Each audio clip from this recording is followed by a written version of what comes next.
Bapak Ibu sekalian, tadi banyak disampaikan tentang kemuliaan dan kegiatan waktu subuh. Sampai ada program pejuang subuh. Mudah-mudahan nanti selanjutnya ada pejuang zuhur. Setelah itu pejuang asar. Setelah itu pejuang maghrib. Lalu disempurnakan dengan pejuang isya. Ada apa di waktu subuh? Apa perbandingannya dengan waktu-waktu yang lainnya? Mengapa sebagian nama yang disematkan di dalam ibadah di waktu-waktu itu justru tidak sama dengan nama waktunya, tapi disebutkan dengan nama-nama yang berbeda? Zuhur kenapa dengan zuhur tidak nahar? Asar kenapa disebut asar tidak masa? Subuh kenapa disebut subuh dan ada dua nama dengan fajar? Ya, kenapa namanya dua? Itu yang coba kita hadirkan di pertemuan kajian kali ini.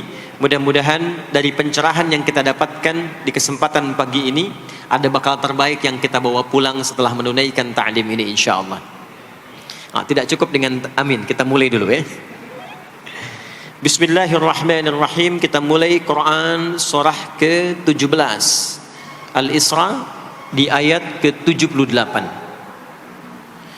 Bismillahirrahmanirrahim.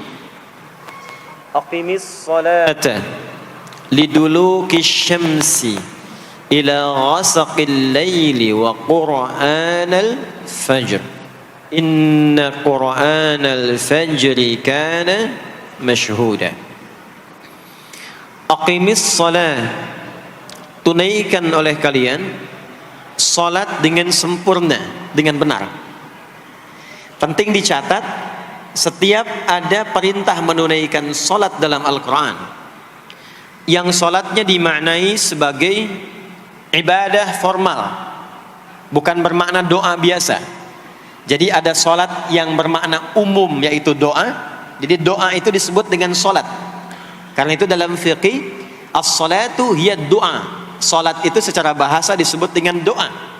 Karena isi dari semua salat itu bacaannya semuanya doa. Tapi kalau ada salat yang dimaksudkan ibadah yang kita tunaikan dimulai dengan takbir, berniat kita, ditutup dengan salam, maka salat yang dimaksudkan ini itu seringkali di Quran kalimatnya dibuka dengan derivasi kata aqama yuqimu. Kalimat salat pertama di Quran Al-Baqarah ayat 3. Alladzina yu'minuna bil ghaibi wa yuqimunas shalah. Al-Baqarah ayat ke-43. Wa aqimus shalah wa atuz zakah. Selalu menggunakan aqama, yuqimu, yuqimuna, aqimi dan seterusnya. Termasuk di Quran surah ke-17 Al-Isra ayat 78. Aqimis salata, menggunakan kata aqim. Apa itu aqim? Aqama, yuqimu, yuqimuna, aqim itu artinya menunaikan dengan sempurna, sesuai dengan ketentuan yang diberlakukan, tegak sempurna. Jadi ketika Allah meminta kita menunaikan salat, salat yang diinginkan itu kata Allah bukan salat biasa saja, bukan sekadar bertakbir kemudian ditutup dengan salam. Ada ketentuannya, ada aturan-aturannya. Karena itu ketika Allah meminta kita menunaikan salat, setelah menggunakan kata aqim, aqimu, yuqimuna, kalimat salatnya menggunakan alif lam. Kalau Bapak Ibu cek silakan, rata-rata ada alif lamnya. Ya, tidak berdiri sendiri. Alladzina yu'minuna bil ghaibi wa yuqimunas shalah, ada alif lamnya. Wa aqimus shalah wa atuz zakah. Wasta'inu bis sabri was shalah, ada alif lamnya. Nah, alif lam itu di antara fungsinya dalam bahasa Arab ada yang berfungsi sebagai ta'rif. Ta'rif itu seperti artikel the dalam bahasa Inggris. Ya, car itu banyak di luar, mobil. There are so many cars outside. Itu banyak sekali kendaraan di luar. Tapi kalau kita katakan the car, ya, yang ini bukan yang lain. As-shalah, kenapa menggunakan alif lam? Memberikan kesan yang diinginkan itu salat yang sesuai aturannya. Salat yang sesuai dengan ketentuannya. Karena itu di era Nabi SAW, boleh dicatat nanti hadisnya riwayat Muslim nomor hadis 397. Yang meriwayatkan nanti sahabat Abu Hurairah radhiyallahu taala anhu, pelaku yang mengalami ini namanya Khalad bin Rafi' Az-Zuraiqi. Dikisahkan datang seorang sahabat ya Nabi sallallahu alaihi wasallam, kemudian dakhala ila al-Masjid Nabawi, kemudian masuk ke Masjid Nabi, fa shala bi jambin Nabi sallallahu alaihi wasallam. Maka ia salat di samping Nabi sallallahu alaihi wasallam, wan nabiyyu fi nahiyatin ukhra min al-masjid. Sedangkan Nabi di sisi yang lain di masjid itu. Kalau diilustrasikan, dia masuk ke masjid, kemudian Nabi di satu sisi yang lain. Kemudian dia salat. Kemudian ketika dia selesai, falamma sallama yaminan wa shamala, thumma atan nabiyya sallallahu alaihi wasallam. Ketika dia salam ke kanan dan ke kiri, lalu mendatangi Nabi sallallahu alaihi wasallam. Faqala, dia berkata, "Assalamu alayka ya Rasulullah." Ya, "Assalamu alayka ya Rasulullah." Kata Nabi, "Wa alaikassalam wa rahmatullah. Irji' shalli fa innaka lam tusalli." Kata Nabi, "Wa alaikassalam wa rahmatullah." Kamu salat lagi karena engkau belum salat. Padahal sudah salam. Fa'ada salatahu, kemudian dia mengulang salatnya. Thumma atan nabiyya, dia datang lagi ke Nabi SAW. Dia berkata, "Assalamu alayka ya Rasulullah." Dijawab dengan jawaban yang sama. Kata Nabi, "Wa alaikassalam wa rahmatullah. Irji' salli fa innaka lam tusalli."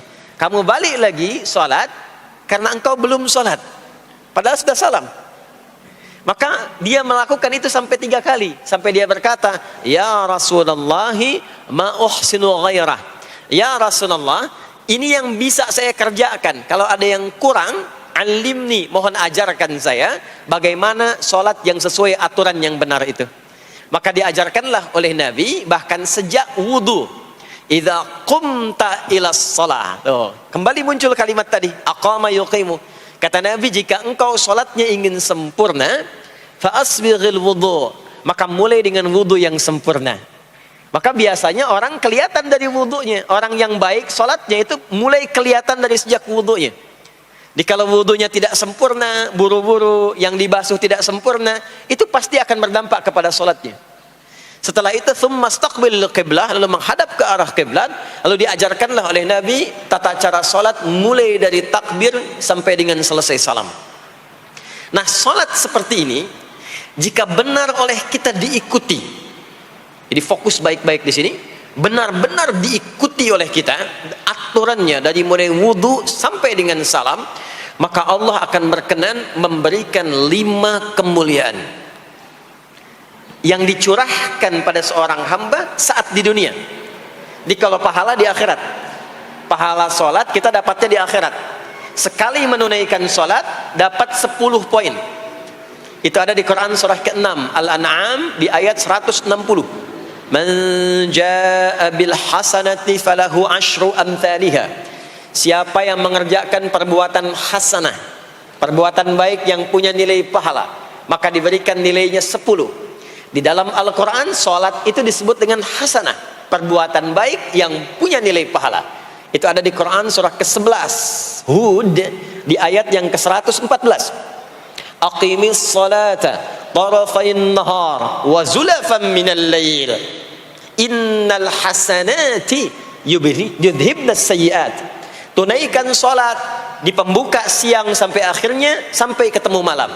Jadi dari subuh, zuhur, asar, maghrib sampai ke isya. Semua solat itu kata Allah disebut dengan hasanat. Innal hasanat. Hasanat jamak dari hasanah. Jadi solat disebut dengan hasanah. Kalau kita menunaikan solat di Al-An'am ayat ke-160, maka diberikan poin. Poinnya namanya ajrun. Ya, kita sebut dengan pahala. Pahala itu bahasa Qur'annya ajrun. Di Quran surah At-Tin, lahum ajrun ghairu memnun. Begitu kita mengerjakan amal soleh, maka diberikan pahalanya. Perbuatan amal solehnya disebut dengan hasanah, pahalanya disebut dengan ajrun. 10 itu ngitungnya bukan begini, bukan 1, 2, 3, 4, itu terlalu sedikit. Di hadis Muslim, ukuran 1 keduanya 500 tahun, 2 ketiganya 500 tahun, 3 keempatnya 500 tahun. Jadi sekali kita menunaikan sholat 10 nilainya, setiap 10 itu 1 keduanya 500 tahun, 2 ketiganya 500 tahun. Kalau ditunaikan di masjid, ya, ditunaikan di masjid, nanti dapat lagi tambahan pahalanya. Baru masuk datang ke masjid dengan niat sholat, bukan yang lain ya. Kan ada orang yang kadang ke masjid niatnya tidak sempurna ibadah, mungkin janjian ketemu teman, ya, akhi, bro, ketemuan yuk, ya. Di mana? Di Pondok Indah aja, sambil sholat zuhur. Sambil sholat zuhur, jadi sholatnya sambil, ya, nyambi itu, ya. Substansinya mau ketemu kan, agenda intinya ketemuan sambil sholat zuhur. Nah, kalau kita niatkan mutlak untuk ibadah, apapun itu, mau sholat, mau baca Quran, mau i'tikaf, itu baru datang, baru menginjakkan masjid, masuk dengan kaki kanan, baru datang, itu sudah dicatatkan 25 kebaikan. Belum apa-ngapain. Jarak satu keduanya tadi 500 tahun, dua ketiga 500 tahun. Kalau dilakukan sholatnya berjamaah, maka dapat tambahan 27, kalikan 27. Sudah dapat 10, 10 kali 27 berapa tuh? Ya, 270. Setiap satunya kalikan 500 tahun. Maka sholat di masjid itu bukan main-main. Itu kelihatannya nanti dua. Saat sakaratul maut, pahala itu ditampakkan. Jadi pahala itu bukan sekarang. Pahala itu saat kita pulang. Nanti begitu akan meninggal, ditampakkan itu. Ya, pahala yang telah kita kerjakan itu dalam bentuk amal yang diridhoi oleh Allah. Makanya orang-orang yang rajin beramal saleh, ya, hasanahnya banyak, itu hidupnya tenang. Karena dia merasa tenang, jiwanya pun tenang. Ketika pulang pun dia berada dalam ketenangan. Itu yang menjadikan dia kadang senyum. Ada orang yang akan meninggal itu senyum. Ya, sedang baca Quran, ada yang sedang duduk, ada yang sedang ngaji, ada yang sedang sholat. Saking tenangnya, panggilannya pun tenang. Quran surah 89 ayat ke-27 sampai ayat 30. Ya ayyatuhan nafsul mutmainnah, hei jiwa-jiwa yang tenang, irji'i ila rabbiki radiyatan mardiyah, cepat pulang, aku sudah ridha dengan amalmu, engkau pun akan ridha dengan pemberianku. Fadkhuli fi ibadi, masuk golongan hambaku. Ibad itu jama' dari kata abdun. Abdun itu adalah nama bagi hamba yang senantiasa memperbanyak ibadah. Ketika dia ibadah punya hasanat, maka dikonfirmasi saat pulangnya, ditampakkan hasanatnya, ditampakkan hasil pahalanya.